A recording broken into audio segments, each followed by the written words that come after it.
Earlier today, Matt Booty, the head of Microsoft's Studios, dropped some pretty interesting and potentially big news when he welcomed a new member to the Microsoft Studios executive leadership team.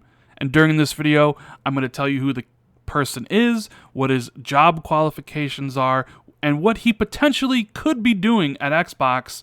And yeah, that could be running a brand new studio. So strap it down, enjoy, and here we go. What is going on, guys? Randall Thor 19, the man with the million, back again with another video. And hope everybody's having a great start to the week. I've been playing some Doom on the Xbox One X, loving it. Look for a video about that sometime soon before Friday when it becomes God of War time. Ugh, can't wait to play that game. Now, in the last video, we talked about Phil Spencer and Ryan McCaffrey, the war of words between the two. How Ryan said Xbox fans are dying to basically celebrate a masterpiece in the vein similar as God of War, but that it would take time, how it took Sony time. And Phil responded saying that their hardware and their services took time, and that first party will take time. And this might have something to do with that. It might be tied in, because we know Phil has talked in the past previously about building first-party studios, investing in it, growing it, and I think Daryl Gallagher joining the executive leadership team is a sign of that, and it could mean big things later on. So what exactly is going on here? So Matt Booty, who is the head of Microsoft Studios, he put out a tweet saying, "I'm thrilled to welcome Daryl Gallagher to the Microsoft Studios executive leadership team. Excited to share more at E3." Now, you might be asking who Daryl Gallagher is, and I'm going to tell you right now. So Daryl Gallagher was the art director at Crystal Dynamics before he became the head of the entire studio. Now, during the time he was the head of the studio, they made the Tomb Raider reboot as well as, Rise of the Tomb Raider. So he has experience running a very good studio, a AAA quality-like studio. And between the years of 2013 and 2016, he was also the head of product development and studios for Square Enix. He basically oversaw everything at Square Enix that was outside of Japan. So he has his fingers in a lot of pies, basically looking over all the products that Square Enix was putting out at the time. And after that, he left Square Enix and became the senior vice president, head of development for Activision right after that. So this is the guy that has qualifications running a huge AAA studio that focuses on single-player games, the Rise of the Tomb Raiders. He has experience running the different products at a publisher like Square Enix, where he had his hands in the pie, basically, of all the games that Square Enix was making outside of Japan. And then he went on to Activision to help out there. So he is now on the Microsoft Studios executive leadership team.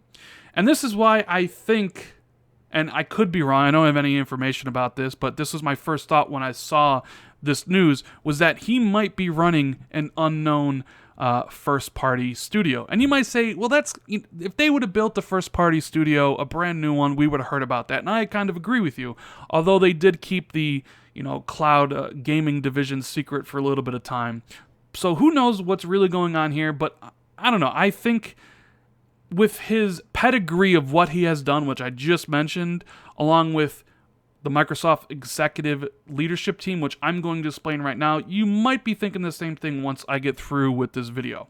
So here's the breakdown of the Microsoft Studios executive leadership team. You have Phil Spencer, who is the head of Xbox, the executive vice president of all gaming at Microsoft. He is at the top there. Then you have Matt Booty, who is the head of Microsoft Studios, right underneath him. So Matt Booty reports directly to Phil Spencer. But underneath Matt Booty, you have a collection of people who are all in charge of first-party studios. You have Bonnie Ross, who is in charge of 343 and Halo. You have Rod Ferguson, who is in charge of the Coalition and Gears of War.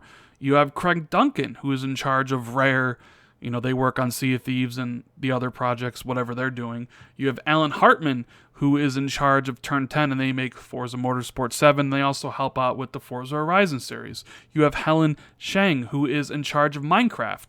Now, that used to be Matt Booty's position before he got the promotion a couple months ago. So there's that. Then you also have Shannon Loftus, who is in charge of Microsoft Studios Global Publishing, and they deal in things like Scalebound, used to deal with things with Scalebound. They deal with in games that basically aren't first party, that deal with their IPs. So stuff like Crackdown, stuff like State of Decay 2, stuff like, Zoo Tycoon, and some of the other things of that nature fall under Shannon Loftus's purview. But all these people here report directly to Matt Booty, who then reports directly to Phil Spencer. Now, Matt Booty said that Daryl Gallagher is joining the Microsoft Studios executive leadership team, which means he is getting positioned alongside all the people I just mentioned, which is why I think he is going to be the head of an unknown studio going forward, just like all the other ones are.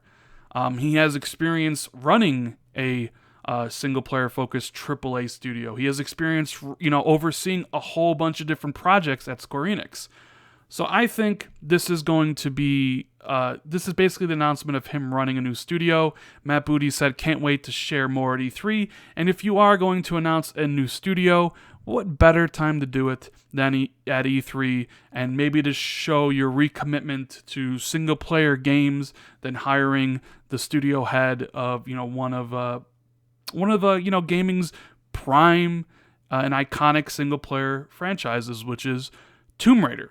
Now, some people will say, well, wait a minute, Rand, isn't like Mike Ybarra and Kareem Chowdhury also on the leadership team, the Microsoft leadership team? And you are 100% correct.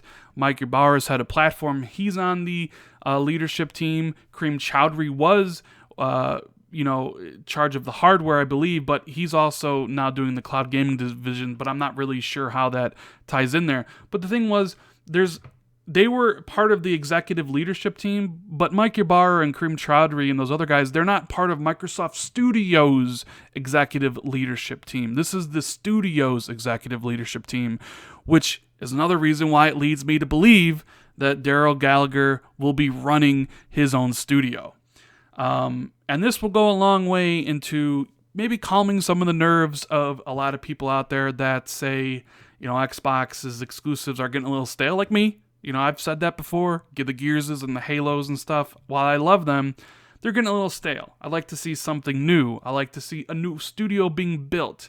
Because you can go out on Twitter and you can say all you want for years upon years of, hey, we're investing in first party, we're going to build first party studios. But at some point, you have to show the goods. And if this is that first step, at least the first public-facing step of investing in first party and building studios, then this is going to be big news. Like I said, potentially big news. I mean, I could be wrong. I could be 100% wrong. Daryl Gallagher might be doing something completely different.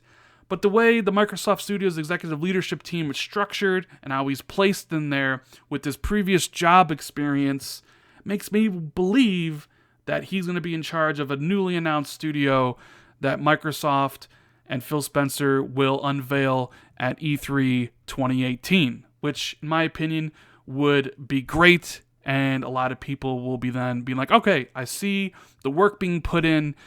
You've said you needed time, and Phil's previous tweet to Ryan that it's going to take time, just like it took time to build all this other stuff.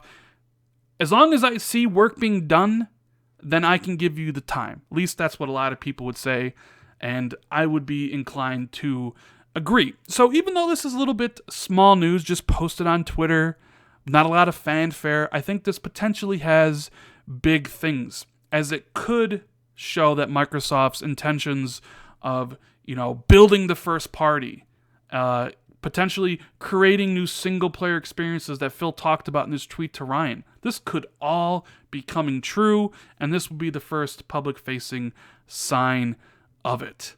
So exciting times coming for Xbox fans and fans of gaming in general. I don't like saying wait to E3, but then again, I'm not saying it. Matt Booty, the head of Microsoft Studios is saying it in his tweet, where he said he's excited to share more at E3. So that's my thoughts on this whole situation. Let me know what you guys think. What type of game would you like to see Daryl make at his brand new studio? Is it an existing studio that they're buying that he's putting in charge of? Is it a studio they're going to build from the ground up? What type of games would you like to see? And if not that, what do you think his job is going to be there? I know this is what I think, but I'm interested in seeing what you guys have to think about all this. And as always, if you enjoyed this video, make sure you give it a like. Make sure you share it out on social media. Hit the sub button. Hit the notification bell in case you're not, you don't see my videos in the sub boxes. YouTube is a little weird with that stuff. So do all those things. I'd greatly appreciate it. It means so much to me when everybody checks out the videos, leaves a comment, hits the like button, as it helps more than you could possibly know. And with that, I am out of here, and I'll see everybody in the next video. Later, guys.